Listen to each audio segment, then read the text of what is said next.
ایک نوجوان لڑکا ہے جس کا نام ابو کرصافہ ہے، بکریاں چراتا ہے اور اپنی خالہ کے ہاں قیام پذیر ہے۔ تو ایک دن اس نے حضور کو دیکھ لیا اور خوش قسمتی کہ حضور نے بھی اسے دیکھ لیا۔ تیری پہلی نظر کا وار توبہ، دل اب تک دعائیں دے رہا ہے۔ تو اب اس کو سب بکریاں بھول گئیں،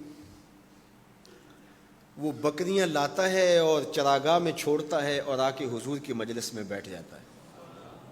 ایک دن خالہ کو پتہ چل گیا کہ یہ تو سارا دن وہاں بیٹھا رہتا ہے، تو اس نے سختی سے منع کر دیا کہ تم وہاں نہیں جاؤ گے۔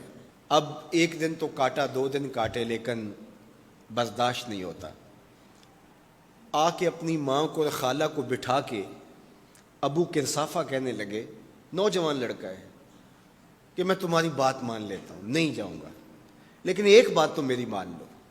انہوں نے کہا کیا؟ کہا ایک بار تم میرے ساتھ چلو تو صحیح، اس کے بعد اگر تم نے روکا تو رک جاؤں گا، ایک بار تم نے میرے ساتھ جانا ہے۔ انہوں نے کہا ٹھیک ہے، ہم چلے جاتے ہیں۔ حامی بھر لی، خیال تھا کہ ٹھیک ہے اس کی کہنے پہ ہو آتے ہیں، اور اس کے بعد جو ہے وہ اس کو پھر زور بھی دینا پڑے گا، اس کی شرط پوری ہو جائے گی۔ اب ابو کرصافہ اپنی ماں کو، اپنی خالہ کو لے کر حضور کی دہلیز پہ پہنچا۔ کچھ دیر بیٹھے اور واپس چلے تو اسے بے چینی تھی کہ اب یہ کیا بولتے ہیں، چونکہ اس کا مستقبل بھی اس پہ لگا ہوا تھا۔ اب اس کے دل کی دھڑکنیں تھم رہی ہیں کہ پتہ نہیں میری ماں کیا بولتی ہے، میری خالہ کیا بولتی ہے۔ تو ابو کرصافہ کی خالہ نے بول کے کہا ما رأینا مثل ھذا الرجل، زندگی میں ایسا سونا بندہ دیکھا ہی نہیں۔ لکھاں لوگ آئے زمانے تے، محبوب خدا جہا کوئی نہیں۔ لکھاں لوگ آئے زمانے تے، محبوب خدا جہا کوئی نہیں۔ لکھاں سونے بن بن بہندے نے، او دی خاکے پا جہا کوئی نہیں، او دی خاکے پا جہا۔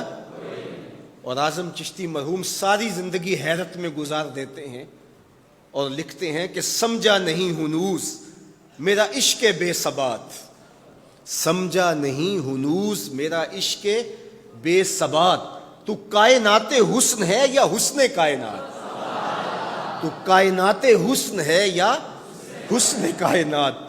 احسن وجہن، ابو کرصافہ کتنا سونا چہرہ تھا، کتنا سونا چہرہ تھا۔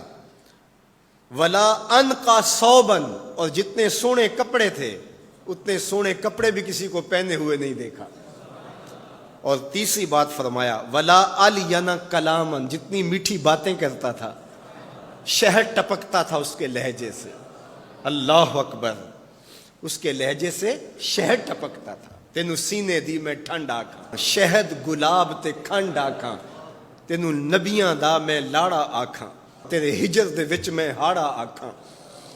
تو کہا ابو کرصافہ آج کے بعد ہم تجھے نہیں روکیں گے، سویرے آیا کر، شام آیا کر، دوپہر آیا کر، تو جی بھر کے محمد کے چہرے کو دیکھا۔ مکھ چند بدر شاہ، متھے چمک دی لاٹ نورانی، کالی زلف تے اکھ مخمور رکھی ہن مد بھریاں، دو ابرو کوس مثال دسن، دو ابرو کوس جیتی نوک مجا دے تیر چھٹن، لباں سرخ آنکھاں کے لال یمن، چٹے دند موتی دیاں ہن کریاں۔ سبحان اللہ ما اجمل کا، ما احسن کا، ما اکمل کا۔ کتھے مہر علی، کتھے تیری ثنا، مشتاق اکھیں کتھے جا لڑی۔ اللہ اکبر۔ ابو کرصافہ کی خالہ پہلے تو وہ کہتی تھی جاتا کیوں ہے، اب اس کی اپنی کہانی۔ سودا لینے کے لیے بازار گئے، ہاتھ اس کے بکے جس کے خریدار گئے۔ اللہ اکبر۔ کہا کہ اتنا سونا کلام کرنے والا بھی میں نے آج تک نہیں دیکھا۔ پھر کہا ابو کرصافہ کیا کہوں، لگتا تھا اس کے چہرے میں سورج گھوم رہا ہے، ایسا حسین تھا، ایسا سونا تھا۔